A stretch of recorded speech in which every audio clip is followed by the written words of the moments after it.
எரிபொருள் விநியோகஸ்தர்கள் சங்கத்தின் மேல் மாகாண கிளை நாளை ஆரம்பம். எரிபொருள் விநியோகஸ்தர்கள் சங்கத்தின் மேல் மாகாண கிளை நாளை ஆரம்பிக்கப்படவுள்ளதாக அச்சங்கம் தெரிவித்துள்ளது. நாட்டின் அதிகளவிலான எரிபொருள் விநியோகஸ்தர்கள் மேல் மாகாணத்தை பிரதிநிதித்துவப்படுத்துவதால் இந்த கிளையை விரைவாக நிறுவுவதற்கு நடவடிக்கை எடுக்கப்பட்டதாக அவர்கள் மேலும் தெரிவித்துள்ளனர். அதன்படி தாங்கள் எதிர்கொள்ளும் பிரச்சினைகளுக்கு இதுவரை இலங்கை பெட்ரோலிய கூட்டுத்தாபனத்திடமிருந்து நியாயமான தீர்வுகள் கிடைக்கப்பெறவில்லை என்றும் அந்த பிரச்சினைகளுக்கு தீர்வை பெற்றுக்கொள்ளும் நோக்கிலேயே இச்சங்கம் தொடங்கப்படுவதாகவும் எரிபொருள் விநியோகஸ்தர்கள் சங்கம் கூறுகின்றது.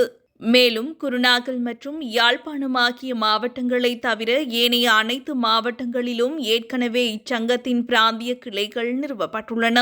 இருப்பினும் எதிர்காலத்தில் அந்த இரு மாவட்டங்களையும் மையமாக கொண்டு கிளைகளை நிறுவுவதற்கு நடவடிக்கை எடுக்கப்படும் என எரிபொருள் விநியோகஸ்தர்கள் சங்கம் மேலும் தெரிவித்துள்ளது.